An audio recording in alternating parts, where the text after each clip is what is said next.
नमस्कार जय जगन्नाथ ओडिया रेल ज्ञान चैनल को आपन को स्वागत करछि। तो आज आम जानिबा इंडियन रेलवे रे केते प्रकार लॉ अछि। बहुत प्रकार लॉ अछि। 1999 मसिया रे प्रथम लॉ हमर स्टार्ट हेइथिला। तो आज आम तीनटा लॉ विषय रे जानिबा।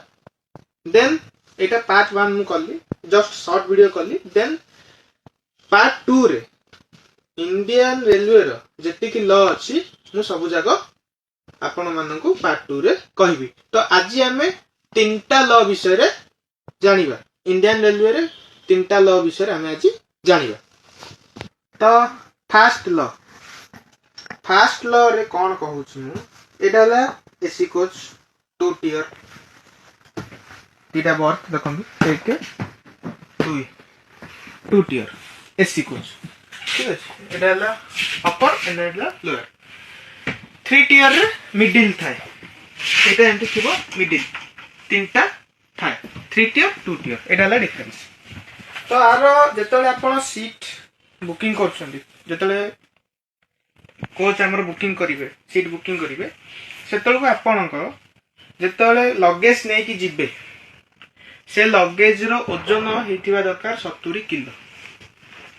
70 किलो रु अधिका हबो नाही। जो लगेज आपण ट्रैवल कला को नै कि जिबे, आपण ड्रेस पटा हो कि किसी भी जिंस हो, 70 किलो रु अधिका हबो नाही। जदि 70 किलो रु अधिका हेला ताले आपण को एक्स्ट्रा चार्ज दबा को पड़िबो। आईआरसीटीसी जो बुकिंग करछन्ती, जो सीट बुकिंग करछन्ती जो साइट रे, सेइटारे आपन को एक्स्ट्रा चार्जेस दबा को पड़िबो, जेतु 70 किलो रो आपन अधिका नोचन्ती। सेटा थिला फर्स्ट। देन सेकंड रे कोन, ए जो बर्थ आपन देखुछन, सीट सब देखुछन्ती, एटा बुकिंग हेते पर्सनल। एटा जनकर, एटा जनकर, एटा जनकर। ए जिंसटा एटा तो एटा लॉक करले देखंती, एटा गोटे जनकर, एटा गोटे जनकर। तो आर अर्थ कोन, जेतले आपण ट्रैवल करूचंती, जेतले आपण ट्रैवल करूचंती, तो ए जो दुईटा सीट देखिले, ए लोकटा एठी बसिबो आ ए सीट रो जो रहिला ए लोकटा एठी बसिबो। सोइबा समय रे कोन करा हबो, सोइबा टाइम होउची राती 10टा रु सकाळ 6टा। ठीक राती 10टा हैला माने ए जो लोकटा थिबो बुकिंग करथिबो, एठी बसथिबो, से कोन करिवो 10टा हैला माने एठी पळे आसीबो। ए लोकटा कोन करिवो, एटाकू पकई दबो, एटाकू पकई दबो, हे होला बेड भलिया। गोटे लोक एठी सोइला, आ गोटे लोक एटा सोइला। एटा हैला 2 टियर।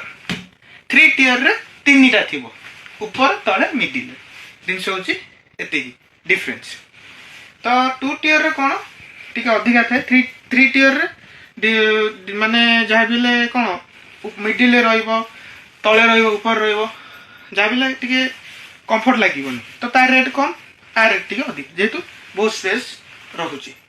तो आर सोइबा समय 10टा राती रु सकाळ 6टा मध्ये, ता भीतर आपण सोई के उठिबार अछि। तापर ऊपर वाला एठी आसीबो कंपलसरी। जदि ये लोक एठी आसिया को चाहूथिबो, किंतु ए लोक जदि मना करिवो दे नाइ मु सोइबी, तो सी हेल्पलाइन को कॉल करके कंप्लेंट दो, जेतु 6टा ओवर हे गलानी, सकाळ 6टा पर हे गलानी, ए लोक ए पर्यंत सोइछि। एटा होछि तार नियम। जदि आपण सोइयार अछि राती 10टा रु सकाळ 6टा मध्ये रे सोइबे। तो 3 नंबर लॉ। 3 नंबर लॉ कोन, एटा ला धरो गोटे लोकर ए रिजर्वेशन सीट हेची, गोटे लोकर कंफर्म हेनी, से वेटिंग रे अछि, तो ताकू सीट मिलिनी। से लोक किए जणे महिला, महिला नले जति छोट गोटे नाबालक जति हेतिबो, सेमान जति यात्रा करूचंती, तो टीटीआई टीसीजी राती 10टा पर ताकू चेकिंग करि परिबे नाही, कि ताकू काढी परिबे नाही। राती 10टा पूर्व ताकू चेकिंग करके अन्य कोच को नेबे, कि काढिबे, कि फाइन पकेबे, एक्सपाइटेड जहा भी हितिबो। किंतु राती 10टा पर गोटे महिला को जदि विदाउट टिकेट धरा जाए, तो से कोच रे ताकू कढा जिवो नाही, से सेही कोच रे ही रहइबो सकाळ पर्यंत 6टा जाए। ठीक अछि, एटा थिला 3 नंबर लॉ। तो एटा थिला आज वीडियो माध्यम आपण जानिले 3टा लॉ विषय रे। तो यहाँ थिला पार्ट 1। पार्ट 2 रे मु कौन करी इंडियन रेलवे रो जेतिकी सब लॉ अच्छी मुझे आपण मानक वीडियो माध्यम जनइबी। जस्ट यहाँ खाली इनफॉरमेशन देली 3टा लॉ विषय रे। जस्ट यहाँ अननोन फैक्ट्स 3टा लॉ आपण माने जानिबे। देन नेक्स्ट वीडियो रे आपण सब लॉ विषय रे आपण मानक कहबी। आज वीडियो माध्यम रे आपण जदि किछि बुझी पारनांती तले मते कमेंट करंतु। कमेंट टाको पढ़ी कि मु क्लारिफाई करी कि आपनका डाउट मध्य क्लियर करि पारिबी। देन आम वीडियो केमती लागुची हमको कमेंट रे जणांतु। आम चैनल को सब्सक्राइब करंतु, लाइक करंतु एवं शेयर करंतु एवं पाखे थिबा बेल आइकन को प्रेस करंतु जहा फल रे मोर नेक्स्ट वीडियो आपनका नोटिफिकेशन को आसी परिबो। एवं मोर इंस्टाग्राम आईडी ओडिया रेल ज्ञान को लाइक एंड फॉलो करंतु। तो रहउची पुनी देखा हबो नेक्स्ट वीडियो रे।